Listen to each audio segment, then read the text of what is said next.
Matahari mulai terbenam saat Bimo, Raka dan Santi sampai di Sabana 1. Hari pertama mereka mendaki Gunung Merbabu lewat jalur Suwanting. Mereka semangat banget mau lihat matahari terbit besok paginya. Tapi mereka nggak tahu, niat baik mereka bakal bawa mereka ke jalan yang mengerikan. Angin dingin mulai menusuk tulang dan kabut turun, mereka langsung pasang tenda. Tiba-tiba Santi nunjuk ke hutan kecil di sebelah kiri Sabana. "Kalian lihat nggak? Ada cewek berdiri di sana," bisiknya.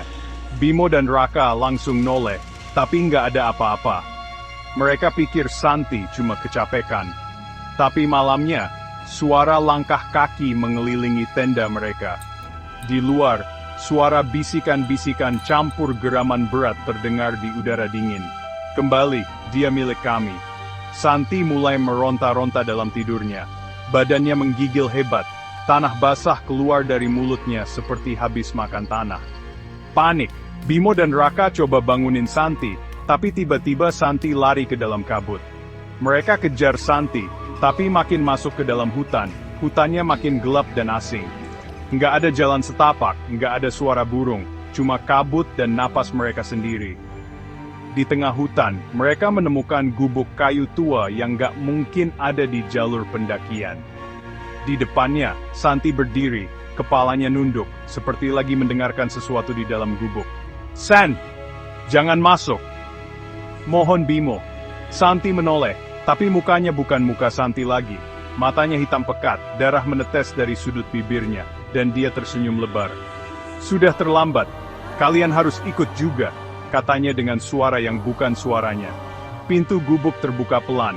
Dan dari dalam, tangan-tangan hitam tak terhitung jumlahnya menggapai keluar, menarik Bimo dan Raka ke dalam. 2 hari kemudian, tim SAR nemuin tenda mereka di Sabana 1, lengkap dengan perbekalan dan jejak 3 orang. Tapi mereka bertiga nggak ketemu. Cuma ada secarik kertas kecil di dalam tenda. Hutan ini menyimpan apa yang pernah terlupakan. Jangan sebut namanya. Jangan ikuti bisikannya. Gunung ini punya pintu ke dunia lain. Bimo dan Raka terbangun di tempat yang berbeda. Hutan yang lebih gelap dengan mata-mata bercahaya mengintai dari kegelapan. Mereka mendengar suara langkah mendekat. Bayangan-bayangan hitam mulai bergerak di antara pepohonan. Di tengah hutan, mereka menemukan altar batu kuno dengan simbol-simbol aneh yang bersinar samar. Raka menyentuh salah satu simbol, dan tiba-tiba cahaya terang menyilaukan mata mereka. Cahaya itu menarik mereka, dan mereka merasa tubuh mereka terangkat dari tanah. Mereka terbangun di dalam kekosongan gelap. Suara-suara berbisik mengelilingi mereka. "Kalian tidak akan pernah kembali." Bimo dan Raka berteriak, tapi suara mereka hilang dalam kegelapan, dan mereka tahu, mereka telah memasuki dunia lain yang tidak bisa mereka tinggalkan. Bimo dan Raka terus mencari Santi di dalam hutan. Mereka menemukan jejak kaki yang aneh dan mendengar suara-suara aneh yang semakin mendekat. Di tengah hutan, mereka menemukan sebuah gua yang dipenuhi dengan simbol-simbol kuno. Mereka masuk ke dalam gua dan menemukan sebuah altar dengan patung dewa kuno. Tiba-tiba, patung itu bergerak dan menyerang mereka. Mereka berusaha melarikan diri, tetapi gua itu mulai runtuh. Batu-batu besar-besar berjatuhan dari langit-langit gua, menimbulkan suara gemuruh yang memekakkan telinga. Bimo dan Raka berlari sekuat tenaga, menghindari puing-puing yang berjatuhan. Dengan susah payah, mereka berhasil keluar dari gua yang hampir seluruhnya runtuh. Nafas mereka terengah-engah, tubuh mereka penuh luka dan debu. Namun, saat mereka melihat sekeliling, mereka menyadari bahwa hutan di luar gua sudah berbeda. Pepohonan yang mereka kenal kini berubah menjadi pohon-pohon besar dengan daun-daun yang bersinar dalam kegelapan. Breakthrough Nalim. Mereka terjebak di dunia lain, dunia yang tidak mereka kenal.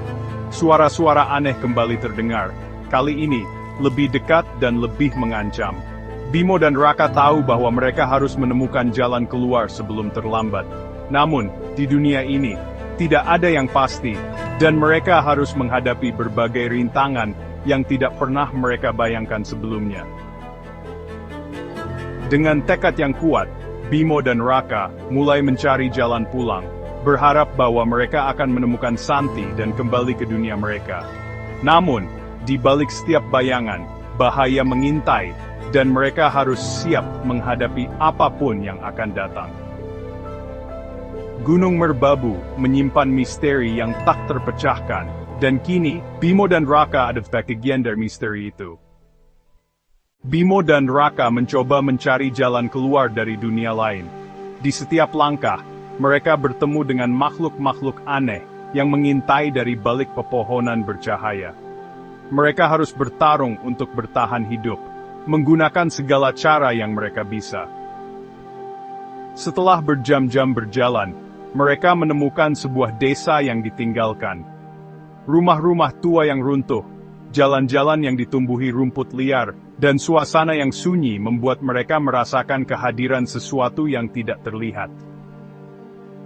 Di tengah desa itu, mereka bertemu dengan seorang pria tua yang duduk di depan sebuah rumah kecil. Pria tua itu menatap mereka dengan mata yang penuh pengetahuan dan misteri. Dengan suara serak, pria tua itu mulai bercerita tentang kutukan Gunung Merbabu. Gunung ini, katanya, adalah pintu ke dunia lain. Siapapun yang masuk ke dalamnya tanpa izin akan terjebak di sini selamanya. Pria tua itu kemudian memberi mereka petunjuk untuk kembali ke dunia mereka. Tetapi dengan satu syarat, mereka harus menghadapi rintangan terakhir, roh penjaga gunung. Dengan hati yang penuh tekad, Bimo dan Raka mengikuti petunjuk pria tua itu dan menuju ke tempat roh penjaga berada. Di sana, mereka dihadapkan pada sosok besar yang menakutkan, dengan mata yang bersinar seperti api. Pertarungan pun dimulai. Dengan bantuan pria tua itu, mereka berhasil mengalahkan roh penjaga. Namun sebelum mereka bisa kembali ke dunia mereka, roh penjaga menuntut satu hal, pengorbanan sesuatu yang berharga. Dengan berat hati, Bimo dan Raka harus memutuskan apa yang akan mereka korbankan. Akhirnya, mereka mengorbankan benda pusaka yang mereka bawa sebagai tanda penghormatan kepada roh penjaga. Dengan pengorbanan itu, portal ke dunia mereka terbuka. Cahaya terang menyelimuti mereka, dan dalam sekejap, mereka kembali ke hutan Gunung Merbabu yang mereka kenal. Meskipun lelah dan terluka, mereka merasa lega bisa kembali. Namun, mereka tahu bahwa pengalaman mereka di dunia lain akan selalu menjadi bagian dari diri mereka. Misteri Gunung Merbabu mungkin belum sepenuhnya terpecahkan, tetapi mereka telah menulis bab baru dalam legenda gunung itu. Bimo dan Raka berhasil kembali ke dunia mereka, tetapi mereka menyadari bahwa mereka telah berubah selamanya. Pengalaman mengerikan di dunia lain telah meninggalkan bekas yang dalam di hati mereka. Mereka membawa pulang cerita yang tak akan pernah mereka lupakan, sebuah kisah tentang keberanian, ketakutan, dan pengorbanan. Dengan rasa syukur dan kelegaan, mereka duduk di tepi hutan, melihat ke arah Gunung Merbabu. Gunung itu kini terlihat berbeda di mata mereka, bukan hanya sebagai sebuah puncak yang menjulang tinggi, tetapi sebagai sebuah portal yang menyimpan rahasia dan bahaya yang tak terbayangkan. Mereka berjanji untuk tidak pernah kembali lagi ke gunung itu. Pengalaman yang mereka alami sudah cukup sebagai pelajaran berharga. Mereka juga memperingatkan orang lain tentang bahaya Gunung Merbabu, berharap agar tidak ada lagi yang terjebak di dunia lain seperti mereka. Dengan perasaan campur aduk antara ketakutan dan rasa syukur, karena berhasil selamat, mereka meninggalkan hutan itu.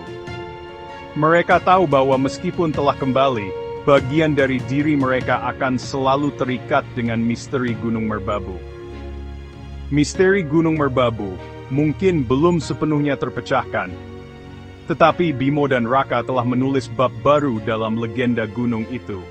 Sebuah bab yang akan dikenang sebagai peringatan bagi siapa saja yang berani menantang kekuatan alam yang tak terduga.